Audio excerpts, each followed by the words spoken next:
Welcome back to another episode of Pokemon Knowledge. Now, as always, welcome to Pokemon. There's always something that's been going on, and there's been a couple good videos that happened just in the last few weeks that just shows you, like, one, I guess it's how to run a good business, but a number two is if you're a PokeTuber and you're doing pack breaks, what is a good example to set? And the two videos that I'm going to talk about, I guess the first one is PokeRev's most recent first edition base set booster box break. If you didn't catch it, it was a good watch.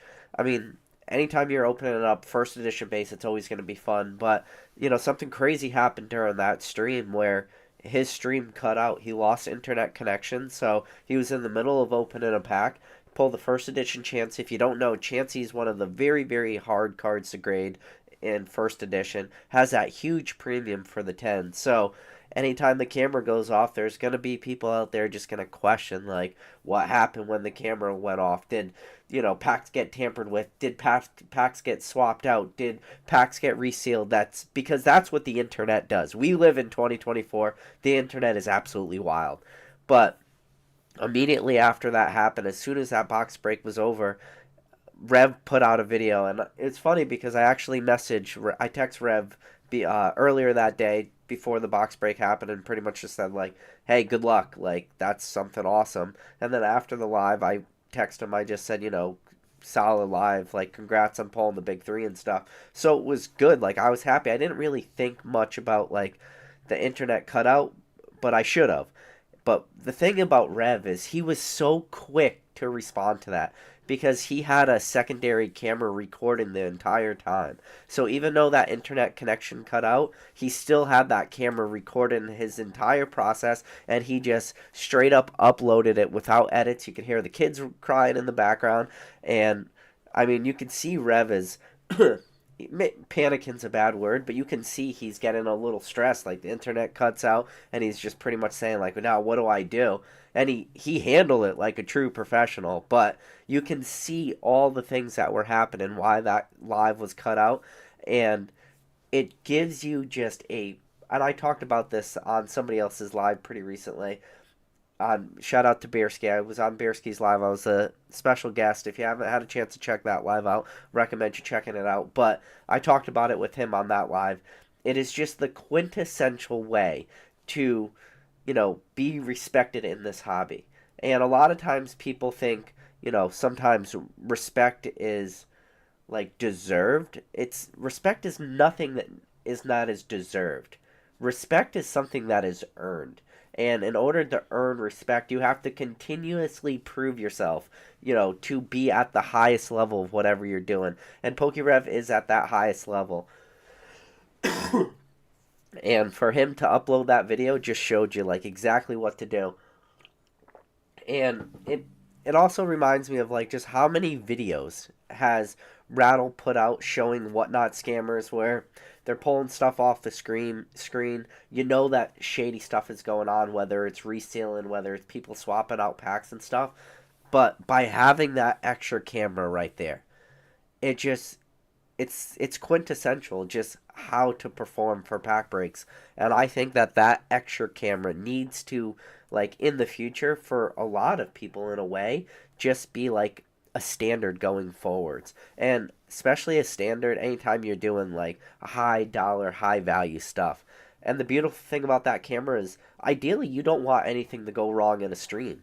So in a perfect situation, that camera, that, like, the video that's on there just never gets released. Now, I know a lot of you would love to see this side of the room because there's a lot going on over there, but if I ever did pack breaks, like, that's what I would do. I would have an extra camera just in that event that ever happened. So if anybody ever brought it up, ever questioned anything that was going on, because, like, that's the problem with Whatnot and any of these live breaking apps, is the like, your window is so narrow. It's so easy to do shady stuff. I've made so many if Whatnot videos, or if Whatnot was scamming you type videos.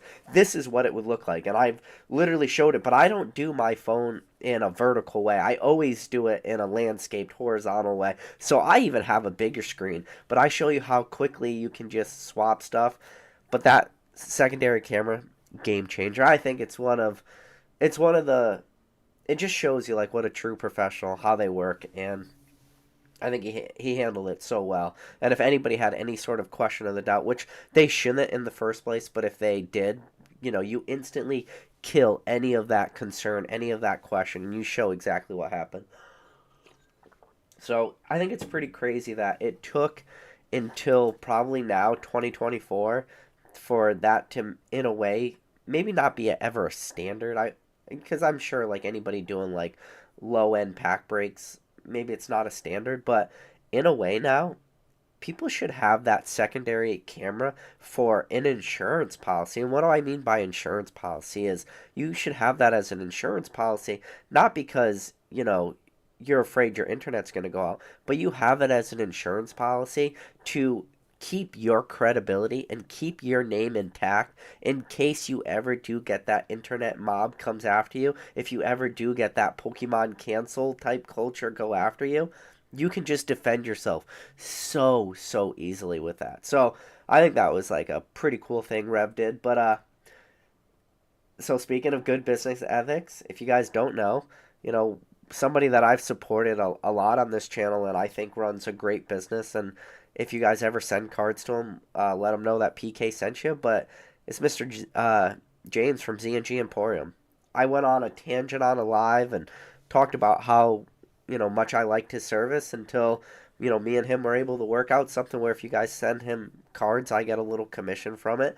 But it's because I was using that service. I enjoyed what he was providing, and I enjoyed James as a person. I enjoyed James' business. I like what they stand for. Cam, a great dude. If you don't know, like I've had James on this channel for lives. I've had Cam on this channel a few times. I've had Cam for a one-on-one where we went through Cam's backstory, and Cam's at the time was James's first hire, but now in a way Cam is more or less acting as his truest of business partners. They're making high end decisions together. They're working in like a collab together, and now there's multiple other employees, and seeing what Z&G Emporium is doing is like pretty impressive. But why am I mentioning that? Not to just continue the shill the Z&G brand, but it's because what he also did. And when I talk about that like truest of business ethics and showing like some of the inner workings. So if you guys haven't watched James's videos, I recommend going and watching those. If you're not subscribed to Z&J, I didn't do it, but I will link his YouTube channel after this live is over, so you should go and check it out. But he does a huge breakdown of this first edition. Well, just call it I'm not even going to call it first edition. Let's just call it a Neo Genesis Lugia collector. Not just Neo Genesis, just Lugia in general. And the dude had a massive Lugia collection. I'm talking a wild amount of Neo Gen PSA 10s, first edition and non-first edition. And come to find out, he sent a few cards through the Z&G consignment service just to sell his cards. But he was shilling his cards. And shilling your cards is against eBay's terms of service, and it's definitely against James's policies as a consignment service. And it was brought to James's attention by somebody else who was looking at some of the bidding activity and said to him like, "Hey man, by the way, it appears that somebody is shilling this auction. Is it potentially the seller?" And James went and he did all his due diligence. He was able to see who was bidding on that card, who was the other person bidding. He was able to compare addresses, see where people were bidding out of. Come to find out that the person that was the number one bidder on that auction, as well as the person that was the number two bidder on that auction, was apparently the same person. He was able to like do all this work around to figure out all this stuff was coming out of Australia. And in the video he goes into, not only did he have to do a deep dive down for the actual consigner who's out of Australia, but also like a middleman service who would, handle the guy's cards and ship them to Australia for him. His address was being used. It was like a big web of craziness that was going on. And James had to figure out all that stuff because, anytime you're doing consignments, your number one goal is to make money, a lot of people would think. But that's not really James's number one goal in that scenario, because if his number one goal was just to make money, well, guess what? then he would have just pretend like he didn't see that shill bidden happen, and he would kind of, in a way, stick his head in the sand and go, well, I couldn't prove it. I don't care. I'm making money. That's the number one goal. But that's not James's number one goal. The second he realized that all this shill bidding was going on, he removed that card. And then anytime you remove a card from auction, anybody that was bidding on that card, again, the mob that is the internet, the mob that is Pokemon, is going to come out of the woodwork and say, see that? This guy, he was selling a card at auction and it was going for less than he was hoping, so he pulled it, and none of that was true. It was because he found out that the person consigning that card was shilling that card, and shill bidding is just against so many different terms of services, whether it's eBay or his. So, and at the end of the day, it loses him money, but it just, continues to grow that business and the reputation and the credibility, which is ZNG Consignment. So it's just pretty funny that those two things happen in such a very, very short amount of time. So you have the whole PokeRev first edition box break, and then James showing, what shill bidding looks like on his consignment services and the steps that he took to ban that consigner. And it wasn't just that one, and it was an unlimited Lugia from Neo Genesis. It wasn't just that one card. It was a lot of cards. Like, this person also had a lot of cards through the ZNG Consignment for the Buy It Now listings they do through the eBay vault. So he had to pull back all those cards. Then he has to go to the consigner and get his fees for all the cards, all the shipping fees. There's a lot involved in, pretty much banning somebody from your service, especially banning somebody who has a lot of cards. But it's integrity, right? And integrity is something that it's so needed in this hobby. And, right now you could say what you want about Pokemon. If you compare what's happening right now in the market of Pokemon in comparison to any other time in the history of this hobby, that we are still in an extremely, strong time. But we're maybe not in 2020, 2021 crazy hype dog periods. So, because we're not in crazy, everything goes to the moon overnight type period, 2020, 2021, you'll see a lot of people start to show what it's called, show their true sides. And you'll start to see people doing really shady stuff. And the people that, when their true colors start to show and they start to do those shady things, those people will get pushed out of the hobby during periods like this. And the people that have really strong, ethics, really strong morality, really strong, business acumen, those people out of this timeline will be the ones that come out of, these slower periods, which, again, I hate to call this a slower period because in the history of this hobby, this isn't a slow period. But for some people, it might feel that way. But those people are going to come out so much stronger than everybody else. And you're going to see a lot of, that lower end competition drop off. Because if people do have, shady business dealings, it's like the videos where Rattle made, talking about the guy who was doing the 5% consignments. And then, come to find out, he asked the seller, hey, I charge a 5% consignment. The guy was selling a card. He asked him what the lowest he was willing to accept. He said he sold the card for a price close to that, even though he actually sold that card for way more, but only paid him out that 5% consignment fee on what the guy's willing to take, and ended up pocketing all that extra money, which is one of the dirtiest, shadiest things you can do as a consignment service, which is unimaginable, unheard of. But yet, even people like that, they don't get pushed out. But you start to see their comments on other videos, and then those people start to really make a name for themselves in the worst possible way. So it's just funny. You're going to start to see this hobby start to push out the bad actors, and those good actors are going to rise to the top. Shout out to Macho Man Randy Savage. The cream rises to the top, and that's what it's going to be. So, and if you don't know the Macho Man Randy Savage, cream rides to the top rant, if you think I rant, I don't rant at all compared to Mr. Macho Man Randy Savage. And the cream rises to the top is one of the all-time greatest rants in the history of mankind. But, so, another thing that I'm going to do is I'm going to have a video coming out very, very soon. Because, again, shout out to James from Z&J, because, you know, he made that video, and, you know, some people had touched on it in other videos talking about how James bought a pretty big lot of cards, not like lower end cards, higher end cards that were all inked. And if you don't know what ink cards are, it means that somebody on the back of the card put, whether it's, you know, pen or marker, but they try to potentially color in whitening on the back of the card in order to just make that blue border look that much better. Because obviously, a little bit of whitening, corners, edges, it's going to pull back from that overall eye appeal, but more importantly, it's going to pull back from that overall, you know, grade. So a card that would maybe be a 10 but has a little white corner issue, it's going to get knocked down to a 9. Or if it's got a corner issue plus an edge issue, it could get knocked down to an 8.5 if you're going CGC, or an 8 with PSA. So if you're able to just get rid of that little white corner or that little white edge, you know, that card can look to the untrained eye like a very, very strong gem mint contender. But that card is an altered card. So I reached out to James. I was like, hey, James, I know you have a bunch of those ink cards.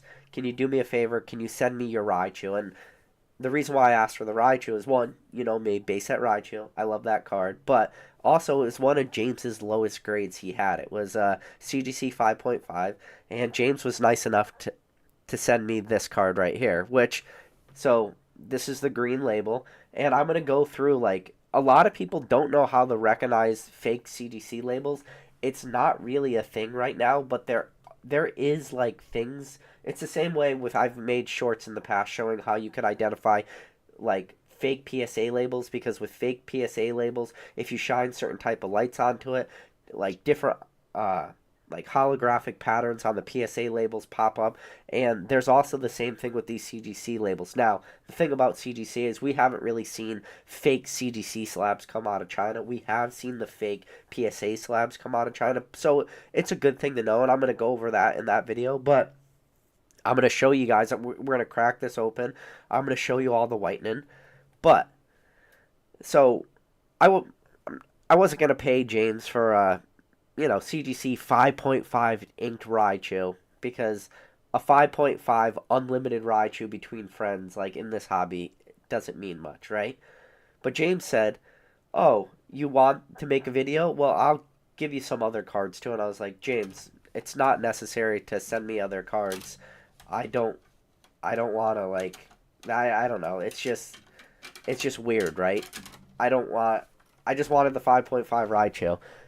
Well, James goes out, and he sends me this stack, right? They are all green label cards.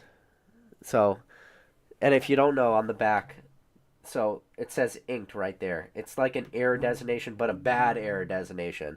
And he sends me all these cards. If you watch James's video on what cards he had graded, we're not talking like low-end cards. This was the lowest end one, the 5.5 Raichu, and I was like, okay, between friends, like, I'm not going to feel bad. I'm going to give you a sneak peek preview. I'm only going to show you, like, one card. I'm not really 100% what the next one is. But just to give you an example, the cards that James sent me in this stack, like, that's the next card. This is not the best card in the stack. Not even close. It just gets better. My man James, dude's a madman. Madman. The cards that are in this stack, base first edition cards, other shining cards, huge wild hollows. Like, my man is a maniac. I opened up this package because I went to my P.O. box and I got it, and it was a little bigger of a package than I thought it was going to be, because I, you know, just thinking like one or two cards maybe in a vanilla envelope. I open up these, and I start going through it. My face, my jaw might as well have dropped to the ground and shattered into a million pieces because I was shocked. James is a madman, but it just, again, shows you the type of dude he is, that he sent me these cards. Now, it brings up an absolutely wild scenario, too. So, I'm going to do the video, obviously, and the reason I haven't made that video yet is because I want to do it justice. I want to you know, actually record it. I'm going to use the good camera. I'm going to use my crappy camera for the face camera. I want to get my, you know, I got like a good, better Logitech camera that I use as my face camera, so it's a little high definition. I got to swap out the cameras. I'm going to edit the video. It's going to be a good one. I'm trying to keep it like be super YouTube algorithm friendly, how to spot and identify, you know, ink slabs and stuff. And so I'm going to go through each slab, how you could identify it in the actual slab itself. And then I'm going to crack open each one, and then we're going to look at each card individually with different lighting, how to tell, how to look at like the back, how to look at the side of the card, and really be able to identify inking. So you never run into this situation. And shout out to James for sending me these cards to allow me to make that video, but I don't want to half-ass that video. So I haven't got around to making it. My plan is I have my live tonight. Well, first I got the cards yesterday. I have this live tonight, and then tomorrow night I'm going to sit, like after the kids go to bed, I'm going to spend some actual time recording a video, editing a video, and making it really nice because James has made that possible. James also now brings up a crazy question that I've now reached out to 2 people that are, you know, pretty respective when it comes to like the questionable things, because now I need to ask you, I've tried to ask other people, these cards are inked. Now, this is the real question, because this is, I brought up morality questions on the channel. I've brought up, you know, like ethics. I could, if I wanted to, I could remove all the ink off of these cards. The question becomes, if you remove the ink off of these cards, have you now altered the card, right? So, and the reason why I asked this question, and I don't know what I'm going to do, and if I ever did decide that I'm not going to keep these cards, like they're James, there's $1,000+ worth of cards right here. James is a madman. Like, there's big cards in this file. But it brings up the question is, if you could remove the ink, are you altering a card because the card itself is inherently already altered because somebody has done the egregious thing, which is ink a card, try to like manipulate that card and show maybe it's not, show it's like untrue condition because they've tampered with that card and they try to pass it off as something that it's not. Now it brings up the question of, if you could remove that ink, are you altering that card? Because what you're removing is what already altered the card. Now, and it brings up 2 different questions of altering. So the first altering, I think a lot of people would go to, is you would just damage the card, right? So you would damage it by removing it. So you're damaging it using like a fingernail or a small grinder. You're actually like physically removing it, so you're damaging the card. And where I bring up this question and like the trouble with this is because if I were to take, all right, here's a Geodude, right? This is just a random card in front of me. This card is LP. It's got a bunch of whitening issues. Here's a Rhydon. Here, this Rhydon's a little better. It's got a little more whitening in the corner. You can see it. Light play to heavy play. No, it's not damaged. It's just light play card. It's a, you know, jungle card that's unsleeved, nothing. If I wanted to, I could throw this card right now on the ground, scratch it up with my foot, and try to submit it to PSA and get that PSA 1 grade. And I feel like if I did that, nobody really considers that altering a card. And if anything, it feels like damaging the card. It's the same way as if you were to just say you want to play with a bunch of these cards and put them in your hand and start shuffling them like you want to actually play the TCG, and you're not going to put them in any like deck sleeves or anything. You're just going to go raw dog in it and you're shuffling, and you get, you know, instead of this corner issue, you just damage it to the point where it's now like a PSA 1. I don't know if anybody has ever like bats an eye to that in a sense, because I've done it. I have PSA 2s that I've cracked to get PSA 1s, and I've just submitted the same card. I got one right here. So here's it. This is a card. This is part of my personal collection. So this card right here is a PSA 1. It's an Ivy Pikachu. So Black Star promo number 1. But this one's a little different, right? Because, see, it's a PR1.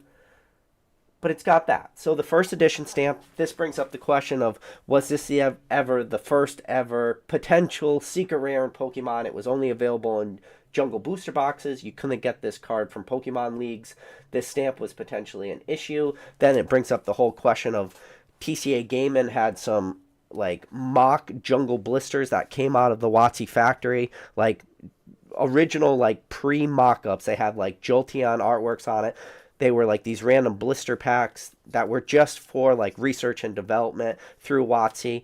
And on that pack it said, look for like randomly, or look for like secret rare peak. I forget the exact wording. You can go on eBay and you can pull up the listing. Somebody else is selling. I think they're asking like some stupid amount of money, like $250,000 for that, you know, test blister. But it says something along the lines of look for secret rare Pikachu or something along those lines. So, and this, we've seen it pulled from a pack. I don't, shout out to Pokemon Classics. He's referenced that video. He did a big deep dive into this Ivy Pikachu as potentially being the first ever rare. But anyways, this was originally a 2. It's a beat up card. It's got a huge crease down the middle, and you can see it through the back too.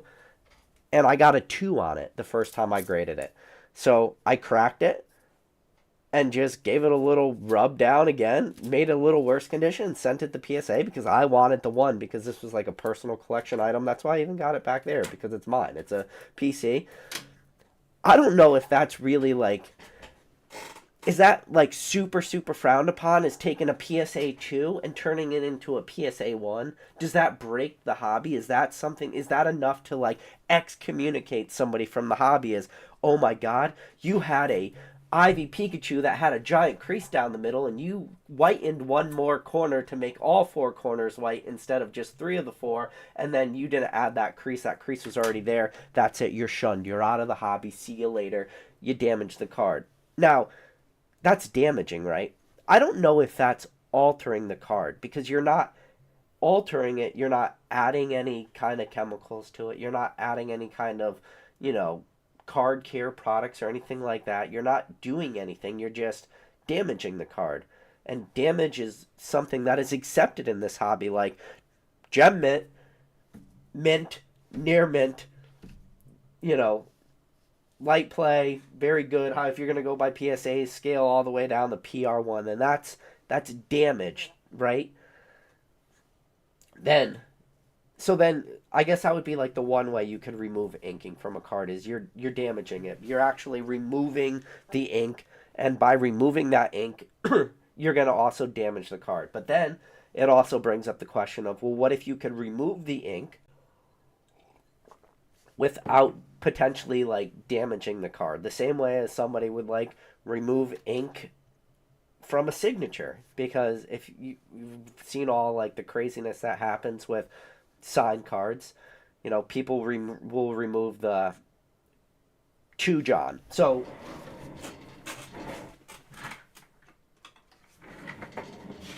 like, don't worry, I'm not going to remove any, you know, like 2 Johns on these signatures. But like, if in theory, if you're going to alter this signature card, you would remove the 2 John, and if you want to sell it, you would only keep the signatures, right? And there's a group of people out there, for whatever reason, like those cards. I hate that, because that, for me, that does a huge disservice to the artist, because the artist doesn't want you to remove that personalization. That personalization, it's on there for a reason, right? That is a huge no-no in my opinion, because you are altering the signature opposed to altering the card, and in a way you're breaking the trust of the artist. I don't feel like removing the ink from some scumbag that tried to pass off a bunch of ink cards is doing an injustice to this artist, because maybe you can make the argument that the guy that inked this card is also an artist. Fuck this guy. This guy is a bad dude. This artist is a good dude. There's a huge difference. So then it brings up the question of, well, what if you could remove the ink from all these cards the same way you could remove the ink from that card? Which, this is now, in my opinion, you're altering the signature because you're not altering the card. And in this sense, you're altering the ink, which shouldn't be on there in the first place, because the ink itself already alters the card. And I reached out to multiple people and asked them this question. I messaged 2 people right off the bat because I wanted both their opinions. I messaged Rattle, was the first person I messaged, and I also messaged Opossum Bud, because if there's 2 people that are going to have strong opinions on either side of this spectrum, would be both Rattle and Opossum, and I want to get both their opinions. Rattle got back to me, Opossum didn't, and Rattle pretty much said, in a weird way, it was like, it's in a way altering the card, but also it's like a question that never really gets brought up. And Rattle kind of, in a way, said it was a gray area. And I don't plan to alter any of these cards, like, and remove the ink without really, really thinking long and hard about that and having, like, strong conversations. And during mine and Rattle's monthly podcasts, I won't be altering any of the cards, removing the ink, until we have that podcast, because I want to have an actual discussion on this topic and not just have it be me talking to the camera before I even consider doing that. Because if it is considered altering a card, isn't the card itself already inherently altered because of this ink that's already on there, and the fact that these all have green labels? Like, every single one of these cards has a green label because the card is inherently altered. Do you now, because the card has been altered in the past, does it now have to stay altered from now until forever? And then let me ask you a question. And then it goes back to the damaging aspect too, of now people are going to maybe start to bring up the conversation. And I don't know the answer to this. I'm just talking out loud. People might bring up the conversation of, well, if you damage a card, in order to damage it, you would just have to disclose that to the buyer. And I don't really know how that actually works. Like, why would you have to disclose? Now, this is the damage, not the altering of the ink. Why would you have to disclose that you damaged it? Because this Geodude right here, if I took this card and just chucked it across the room, just as, like, I'm Gambit from X-Men, and I just whipping this card across the room, and it hits the wall, and it gets a ding, and it messes up this quarter, and this Geodude from Fossil, which is a 10-cent card, and I've now created it into a 1-cent card because it's now a damaged Fossil card.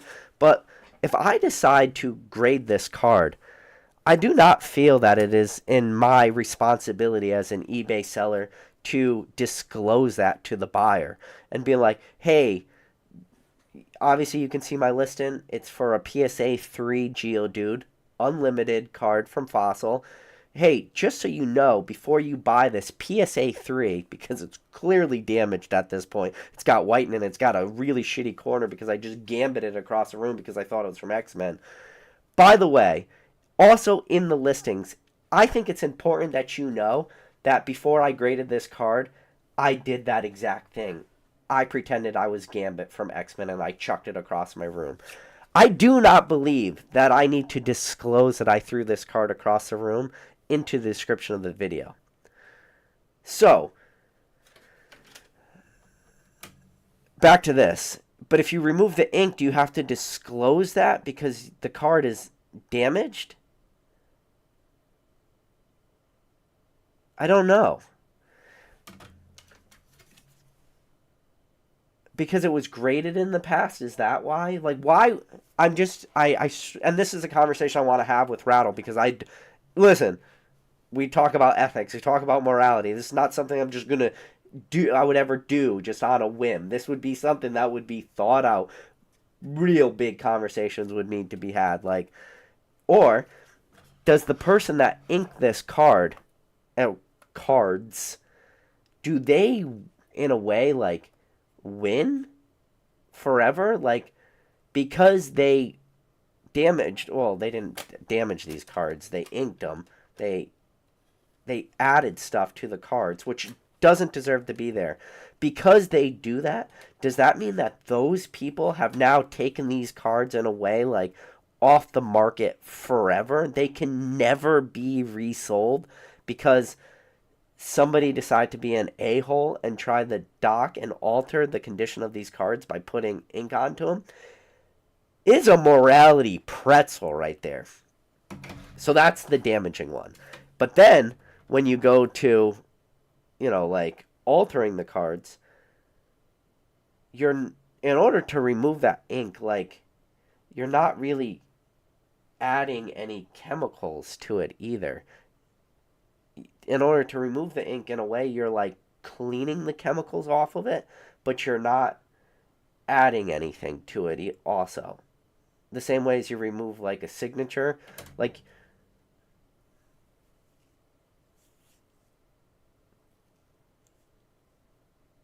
that one I could see where that's bad though.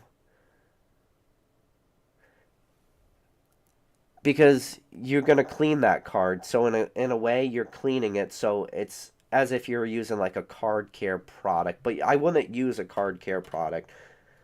I don't think I would disclose how I would do it, but I'm not adding product to it the same way as you're removing a signature here, you're not adding a product to it really necessarily.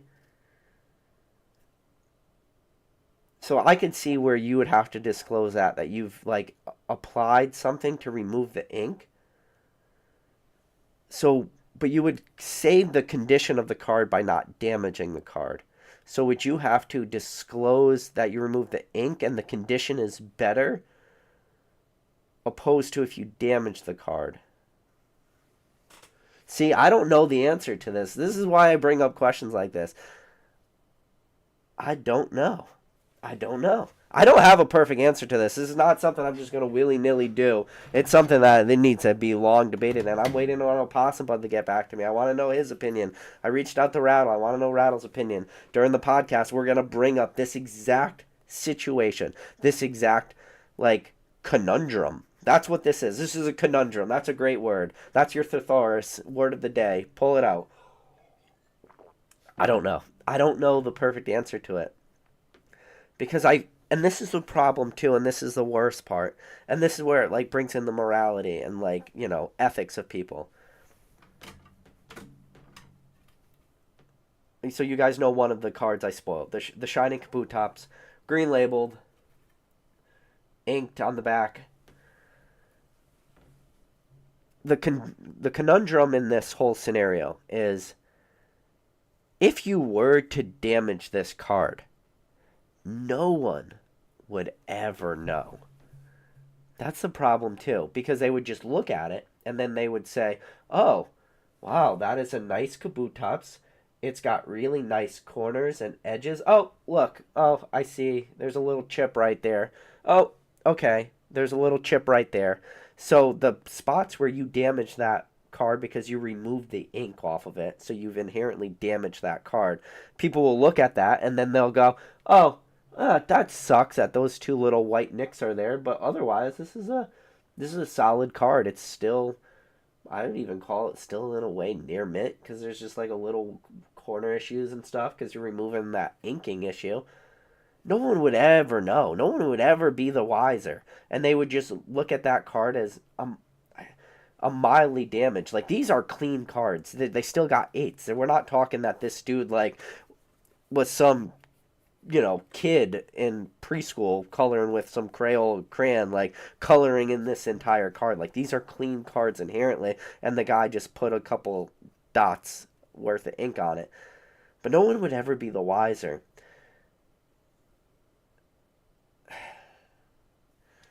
So I bet I could show it. Like to give you an example of where the inking is on this card. So I don't know if I'll be able to show it. Do you see right there? The inking is right there, where my finger is. Let me get something a little better for you. And we might have to shut off the light, but this is going to be in the video that I make.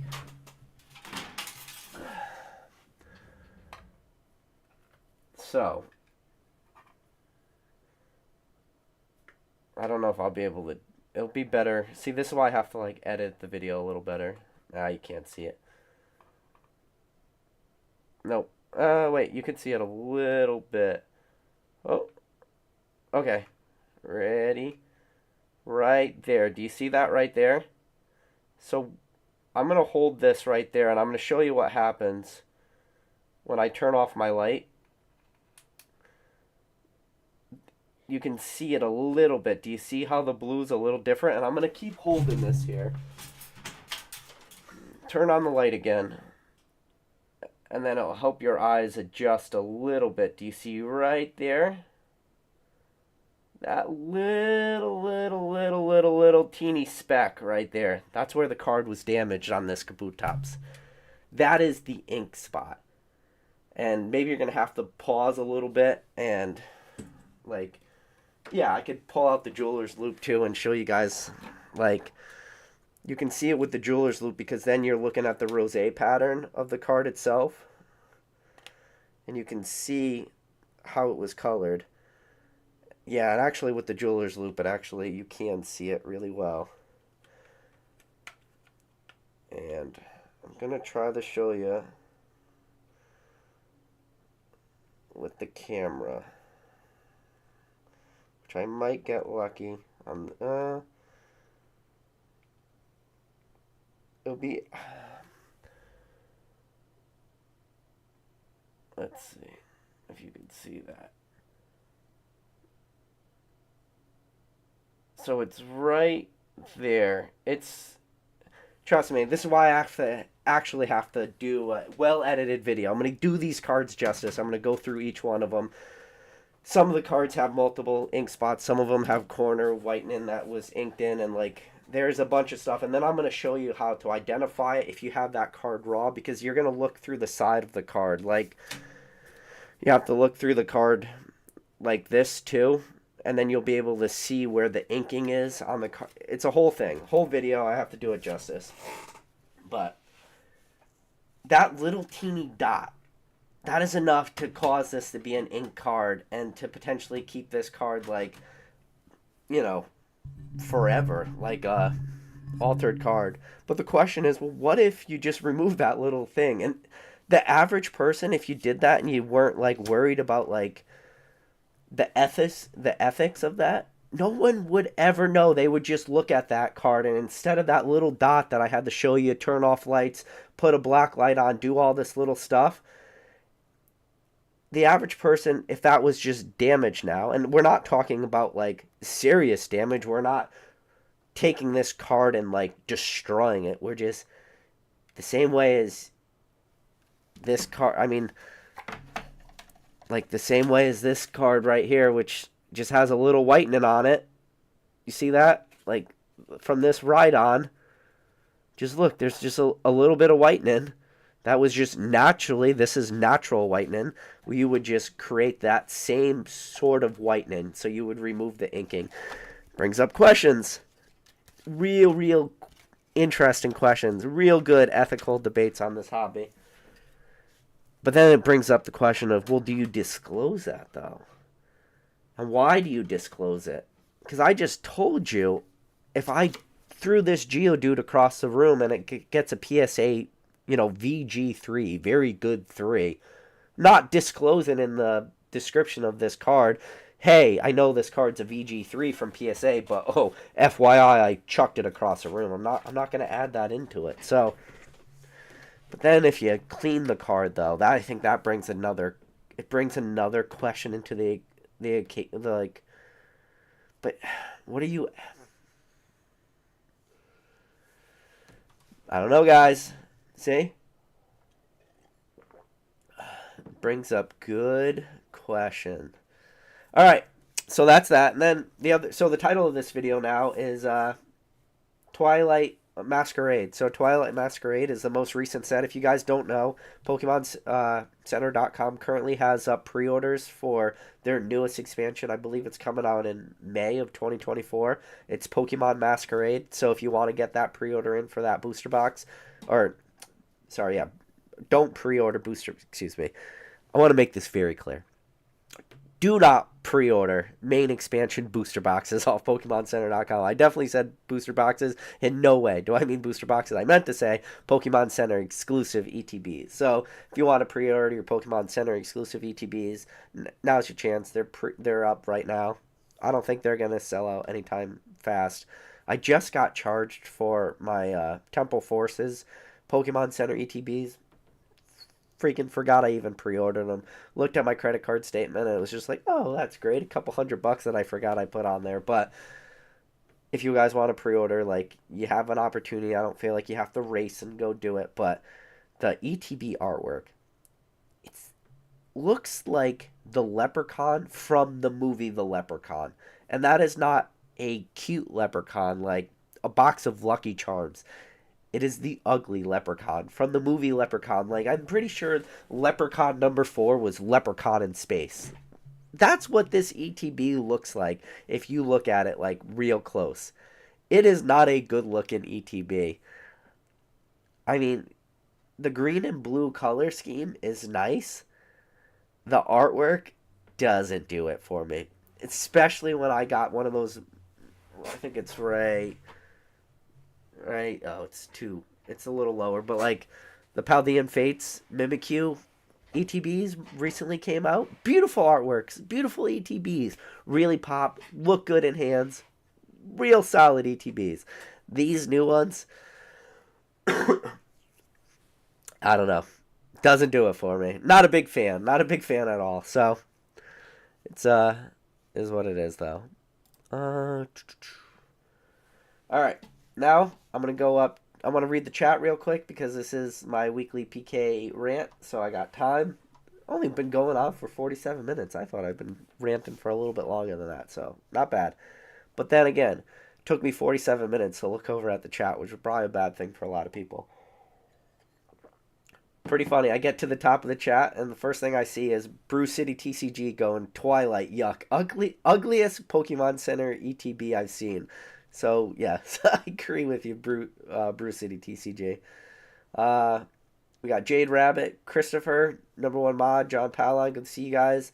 Zard lurking, 92, good to see you. I haven't seen Zard lurking around lately. Good to see you back in the chats. Yeah, a lot of people saying number 1 mod.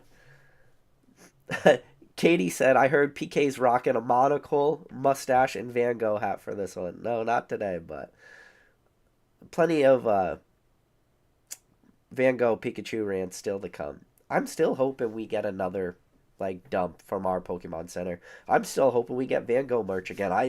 This is not a rare promo at this point. Just go for it. Go for it, Pokemon Center. Print these things to the ground. Let's get my $20 Van Gogh Pikachus, because if we get, then I'll start buying them. I don't like the prices they're at right now. There's a lot of these babies exist. We were talking about it on that live. I was just on the, again, shout out to the Bearski live. So I think he said that the graded population was 28,000 of those Van Gogh Pikachus are currently graded by PSA.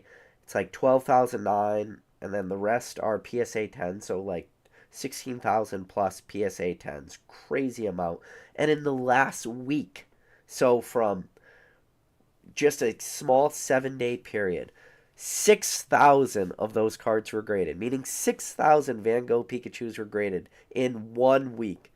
6,000 is a lot of cards. 6,000 for some older cards, like some WotC cards, are entire populations of sets, let alone cards. We're talking entire pops of sets. So 6,000 in a week, and 28,000 already graded. And during that live, we were talking about, the most graded card in the history of Pokemon is the Black Star promo Charizard from Champion's Path, like the ETB promo, is the most graded card ever. This Van Gogh is on pace to pass that card. And not only is it on pace to pass that card, it's on pace to like blow that card out of the water. It's going to be graded so much. So, but it also shows you how strong that card is right now, because you look at what current prices for that Van Gogh Pikachu is still selling for. That Pikachu is selling strong. I'm pretty amazed by it, especially with how many of those cards I know are existent and potential more waves coming. Do not be holding on. You're not invested in Van Gogh Pikachus right now, okay? Like, I'm just letting you know from the bottom of my heart. There will come a time you can invest in Van Gogh Pikachus. We are far from that point. Do not start investing in Van Gogh Pikachus right now, because these babies are still going to go down. You know, how far are they going to go down?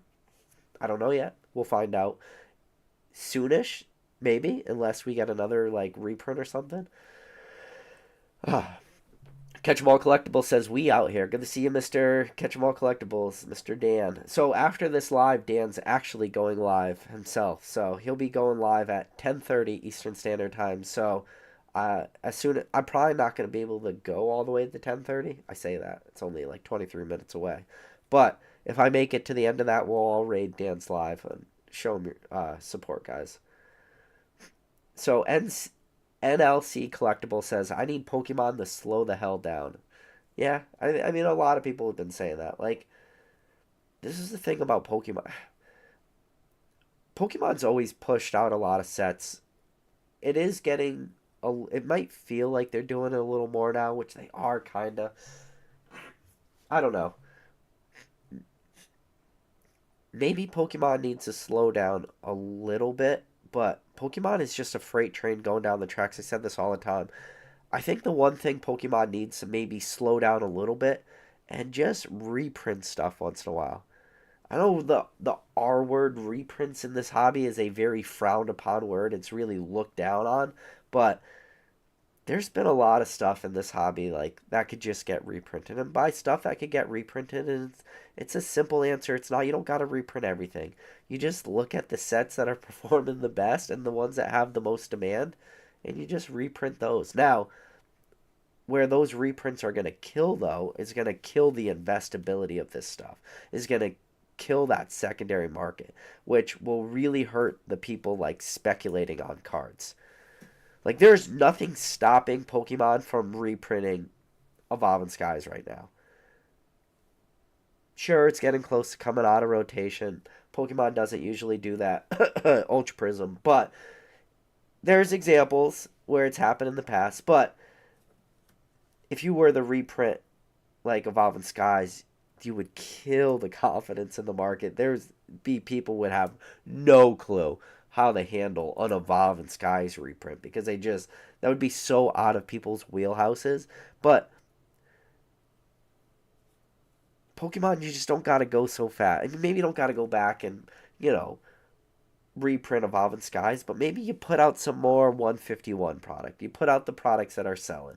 Maybe you do more Crown Zenith. Maybe you do more 151.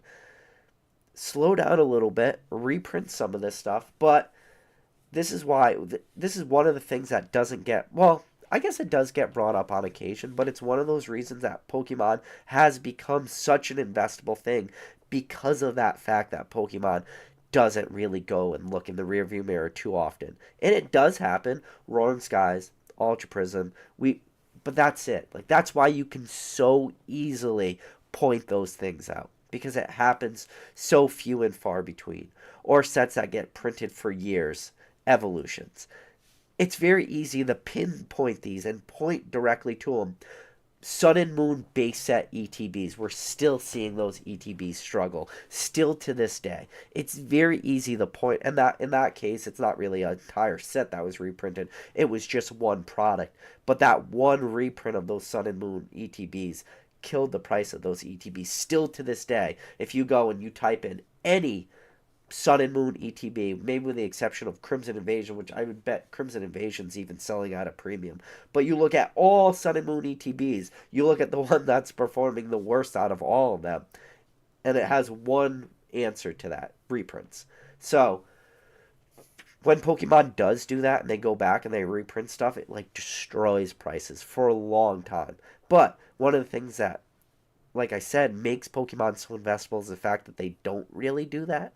So, but like that would be one of those things if Pokemon slowed down a little bit, was just be like, okay, slow down a little bit. Maybe instead of just pumping out set after set, specialty set after specialty set, million different products, just take your foot off the gas a little bit and just reprint some stuff, because when you're reprinting stuff you're still making money. But there's I think there is a subsection of this hobby that would absolutely foam at the mouth for that, will love that more than anything else. There's another group in this hobby would hate that. Oh my god, if they went back and they started reprinting stuff, people would get so upset. And that's what it boils down to.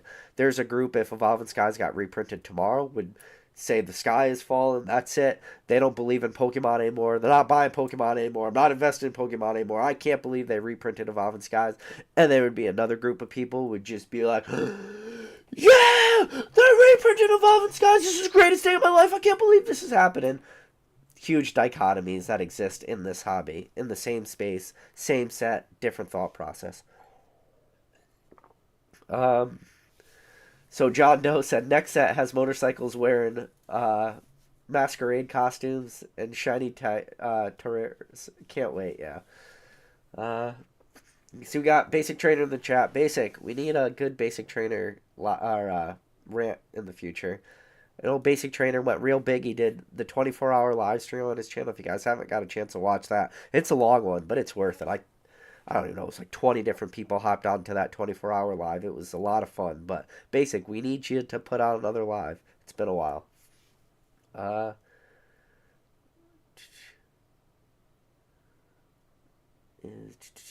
so Catch 'em All Collectible said his question for Rev is was Rev hardwired or Wi-Fi? Rev was definitely hardwired. Definitely. Uh, Pokey Chef says he was more impressed that PokeRev didn't swear. Yeah, I mean, I could see the stress in Rev's face, but he handled it. He was calm, cool, and collected. He handled it like a true professional, like a true gentleman. Uh, Felipe de Sosa said there's only one mod that sets the bar on YouTube. That's number one mod in the game. True, definitely. Uh, so we got Pokey Snipes, Gengar's Den. Good to see ya. Uh, So Hacksack said, I'll probably like some cards in Twilight Masquerade, but it definitely does not seem positioned to be popular. They embrace the set literally being the battle styles equivalent. Ooh. We'll see. It's too early. I haven't seen all the cards yet out of Twilight Masquerade. If it is another, like, this is the problem. I want to say, I want to use the word if it's another like lackluster, if it's another stinker set. The problem is Scarlet and Violet, all the sets inherently are not stinker sets. The problem is we just came out of like the introduction of alternative arts, technically Cosmic Eclipse introduced character rare cards, but a reintroduction of character rare. So we had like these crazy chases, and Scarlet and Violet hasn't really been able to match that. All they've been doing in a way is just, pumping out the same content that have already been made for cards. So I think that's a problem, and Scarlet and Violet is really suffering because of it. Scarlet and Violet base, like not doing good. Like Obsidian Flames not doing good. Paradox Rift not doing great. Like even Paldean Fates. Paldean Fates so readily available right now. Can't wait to get my chances to pick up some cases of Paldean Fates in the future, just because I'm a big fan of it. I like the promo. I like the box artwork. I don't think the set is overall is terrible at all. It's just it's a reprint set, but all specialty sets are reprint sets. But just I don't know. People just they don't like Scarlet and Violet right now. And if we just keep getting these lackluster sets, which again, I hate to call them lackluster sets, but if we keep getting them, be interested in how this period plays out. And we might be rolling into something that I've mentioned in the past. Like, we're going to be rolling into potentially the stagnation period of Pokemon. I think everybody is still banking on the fact that after 2 years, everything will go up, no matter what. And that might be the case. That might be true. But we're seeing this stuff go down to like $80. So after 2 years, what if this stuff hits $100? And there's going to be the argument to be made, which is a valid one. It's like, well, yeah, but listen to the numbers you just said, PK. You just said it went from 80 to 100. That is still a 20% gain in a product. That is huge. I mean, think about any other investment in 2 year timeline, a 20% gain. It's like, yeah, but the problem is in Pokemon, you are so spoiled. So spoiled. So a 20% gain in 2 years in Pokemon seems like a failure, which shows you how spoiled we are as a hobby. But it'll be interesting, because I just, coming out of the hype that was Sword and Shield and Sun and Moon, I just don't know if people are ready for stagnation periods. It'll be interesting to watch it play out and see how people can handle that. And the problem is people have that 2 year timeline in their mind. Some people are going to have to start moving that goalpost a little bit. And it might not be a 2 year timeline for that goalpost. It might start to be like 3 or 4 years to really make some of this stuff worth it. And if that does happen, it'll be interesting to see how like the investors handle that, or if they'll just be so focused on like the well performing sets, because a lot of this Sword and Shield stuff is undervalued in my opinion. I made a video titled "All Sword and Shield booster boxes are undervalued at $200." I think this is a problem. There are some people out there just have a ton of money and made a lot of money in the hobby, and they're just able to do whatever the hell they want, and they could just buy a bunch of stuff and sit on it. The way I'm positioned is I don't really have the luxury of sitting on a lot of stuff. I have to really be like super precise with my buys. I don't want to tie up my money, and if I do plan to tie up my money, I want to feel that a lot of that stuff is going to stop going down and it's going to start bucking the trend and start going up. And all that stuff is part of being like super actively engaged in this hobby and like really understanding the nuances and doing your best to time it. And you're probably never going to be able to time the all-time bottom, but ideally that's what I try to do is I try to find products that I feel are at their all-time bottom, because if they're at their all-time lows at all-time bottom, that means they're going to probably go nowheres but up at that point. But it's tough to time that stuff. So be interested. Like, but other people, I mean, there's to always quote the bottom is easy. That's, it's what, but when you're quoting the all-time bottom all the time, it's, you got to start to take into consideration opportunity cost and the value of your time and the value in tying up that money versus what you could do with that money if you keep that money turning and burning. These are not simple conversations. They're tough. Like, it takes a lot of like mental computing power. We're not AI. It takes a lot of mental computing power to really like time this stuff. And you're not going to always be right, but you got to try to do it to the best of your ability. It is what it is. Uh, let's see. Uh, let's see. Back to the chat. Uh, so Solemn Star said, "I subbed to Z&G. Didn't know the man behind the thing after hearing how legit he was." Yeah. No, James is a real one, and I do I do have some plans that I've tried to run past James, and like uh, I would like to like grow our relationship, from like content creating standpoint, with the ZNG consignment service. And one of the things I've always wanted, and one of the things I'm going to really strive to get, hopefully in the future, and it might not be in a week or a month or in a year, but I'm going to strive some days. I really want to get that PK promo code. And by PK promo code means if you guys like write something, when you add it to your submission, you'll get some sort of like discount on your submission, some sort of like thing that makes it worth it for you to tell James that I sent you there. And it's mutually beneficial for both me and for you for sending him cards. That is not something that exists, but that is something I'm striving to get for like people sending him cards. And then, where that really helps out is the people that watch this channel and use that consignment service. It's a win-win for everybody. James gets more cards, and like you guys get a discount. And I don't know what that discount would be. It doesn't have to be anything big, but that's something I hope to someday get on this channel, and I'll work on it. But no, I like James. That's why I've talked so positively about his service, and The fact of the matter is, and the truth of the matter is I've used that service. I've used that service now for hundreds of cards, for multiple submissions through PSA, through Beckett. Like, I know he's not really offering that service anymore, but like I've used them so many different times, and like a big thing for me is like trusting somebody, especially when you're gonna send people, whether it's double digits worth of cards, so that's $10 to $99, or you're sending a guy three figures of cards from $100 up to $999, or four figures from 1,000 to $9,999, or you're a big dick player and you're gonna go 10,000 plus dollar cards. If you're gonna do that and you're gonna send cards, the number one most important thing is you gotta trust the person you're sending cards to. And like, trust for me in this hobby is such a vitally, like, core important thing to me. So when I recommend a guy like James, or a guy like Dan Ketchumall Collectibles, or somebody that I could vouch for, I'm putting, in my opinion, I put my name on the line anytime I vouch for these people.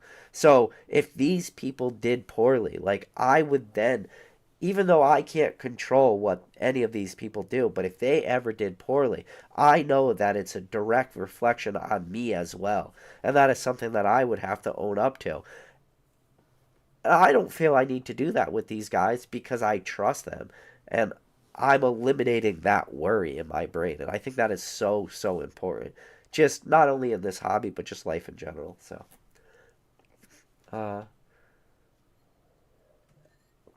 let's see. Uh, so Solemn said the saga he went through was quite a headache, and he did the right thing. It was certainly a dramatic story to tell. It was a crazy story. It took a lot of like, you know.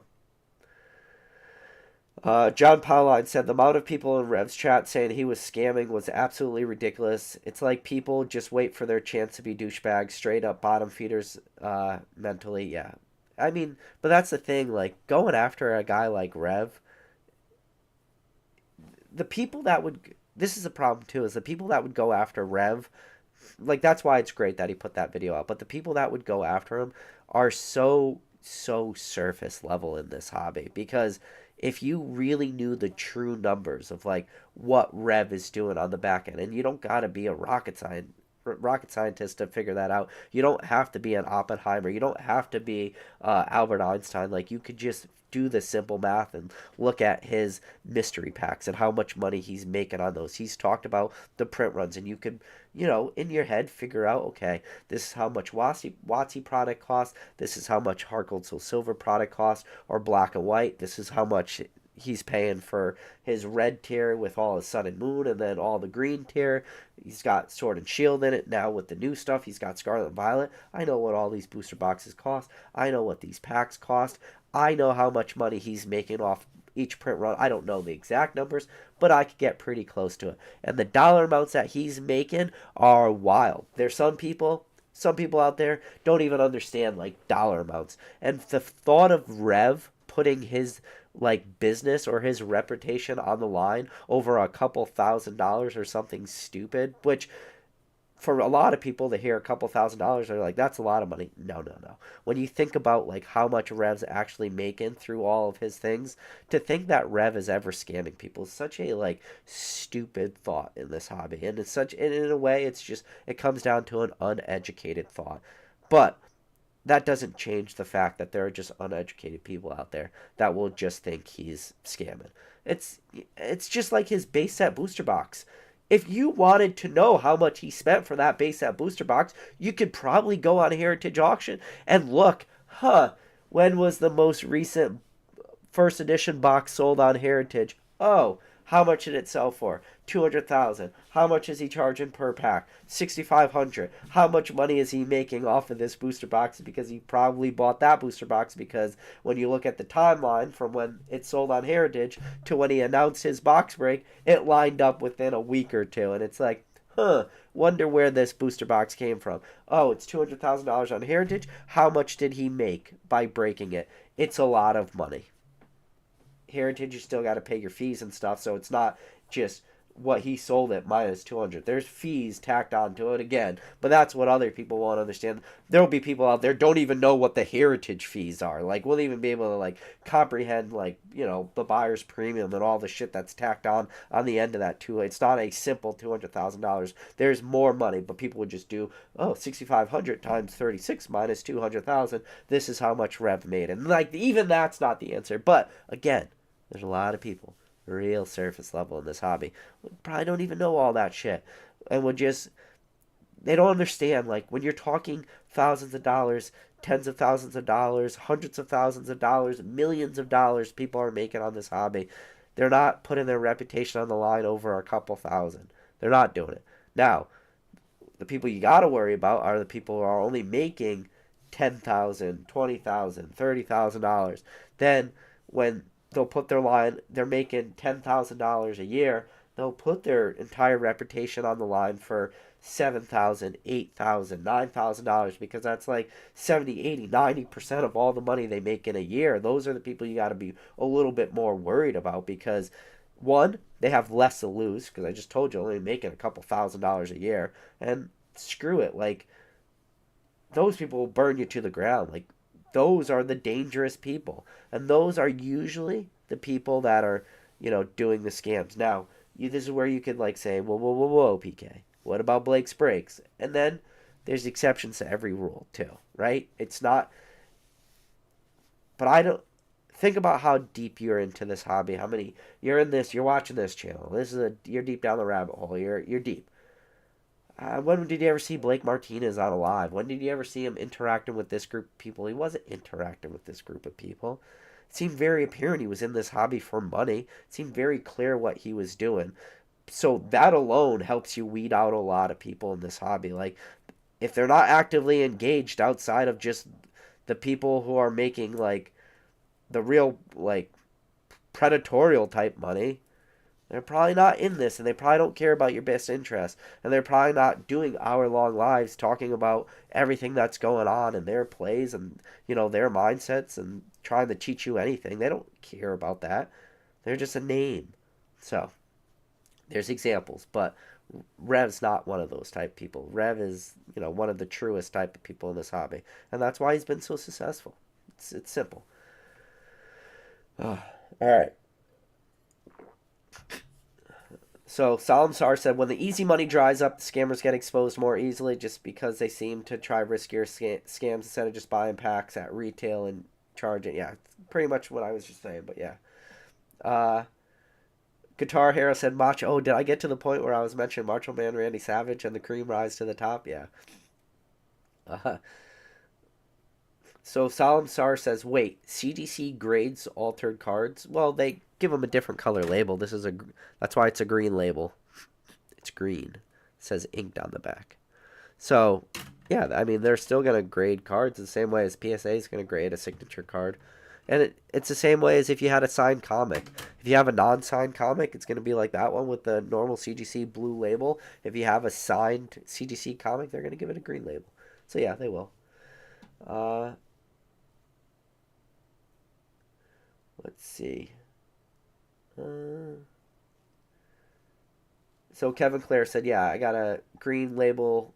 It has an Aoki signature on it. Yeah, so they grade signatures the same way with the green label. Let's see. Basic Trader says, can you alter an altered card if you're altering the altered section of a card that was meant to be altered in order to alter the aesthetics of the alteration that was there before the original? That is a great question, Basic Trader. And the question to that answer is, I'm not sure. Let's see. I'm going to try to get down to the bottom quick because I didn't think I was going to make it till 10:30, and here we are. Son of a Merc said, PK, PR1 is also understood on what it is. Dan's right. The truth will set you free, and that fixes your morality issue. So hold on, I skipped Dan's. So Dan said, if you sell an item with full disclosure, what it is what it is. It isn't illegal. All is fair. If someone does something wrong with that, you can't really help it unless you know they plan to. Ooh, I don't love that. That's That's questionable because a lot of that is like the fake first edition boxes or fake unlimited packs or resale packs, you know, like that gets questionable because if you did a bunch of resale packs and you sold them as resale packs and then you go, oh well, I sold them all as resealed. I don't. Whoever buys it, that's on them. That's not on me. I don't love the morality in that, and we've seen that happen recently with like some of the real quality, like Etsy, you know, fake, you know, gym challenge boxes and shit like that. Had his whole videos showing like when he was messing with that one scammer, sent him to like go get the box, and it was a clearly fake box. The dude was trying to scam it, but like you could buy those boxes with the WotC wrap. Luckily, the WotC wrap isn't perfect. It doesn't have like the registered trademark on it, so you should ideally be able to easily identify. But even again, a lot of people are surface level. They're not going to be able to identify.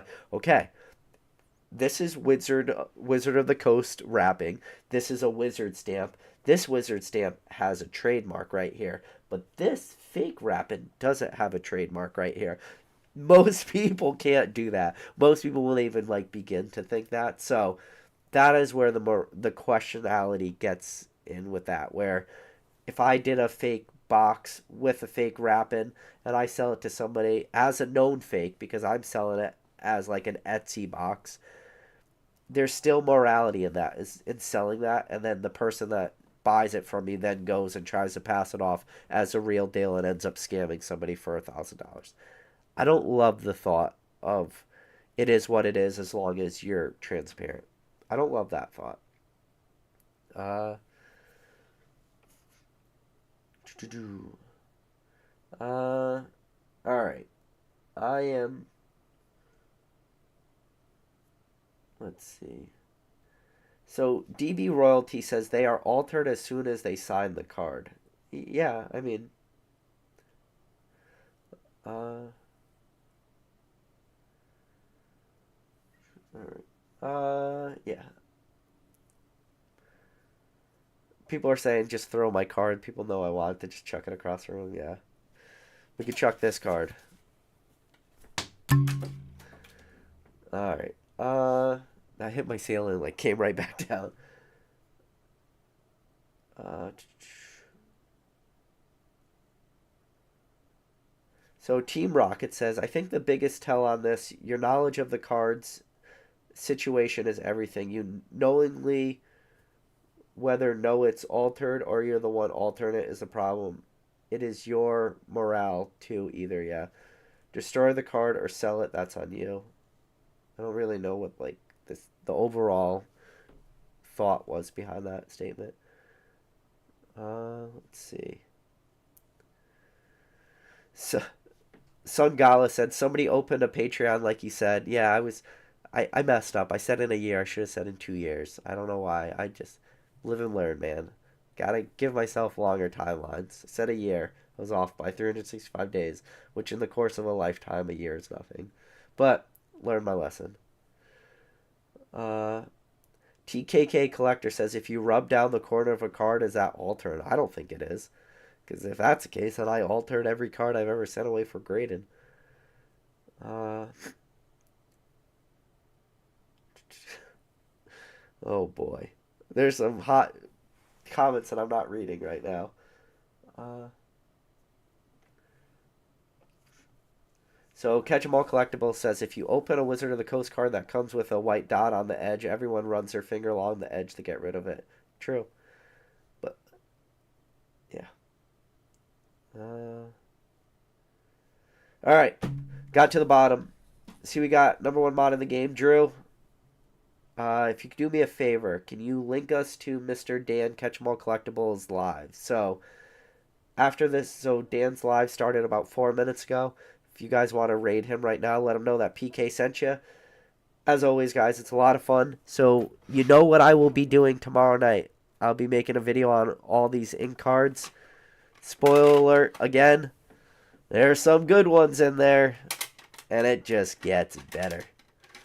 And if you made it to the end of this video, I'll give you I'll give you another little sneak peek if you made it this far. So you had to make it. There's another one of them. There's some heaters, baby. It gets better. It gets better. All right, I'll give you one more. You want one more? One more. Oh, I told you. Mr. James from Z&G Emporium. He sent the fire, and there's still a lot more left in here. So I recommend you guys checking out this video after I do all this Friday night. I'm going to do a well-edited video. Should be released hopefully on Saturday at a good time. But yeah, I told you, there's some heaters in that pile. If you made it to the end of this video, you got a little sneak peek. But there's still first edition base cards in here. Jungle first edition, Neo Genesis cards. It's wild. But listen, guys, love every single one of you. Appreciate you. If you could do me one favor before you click off this video, before you join Dan's live, if you could hit that like button. If you're new to this channel, you just made it to the end of an hour and 20-minute long video of some maniac in his grandma's basement ranting about Pokemon cards. Do me a favor, hit that subscribe button. Other than that, guys, catch you on the next video.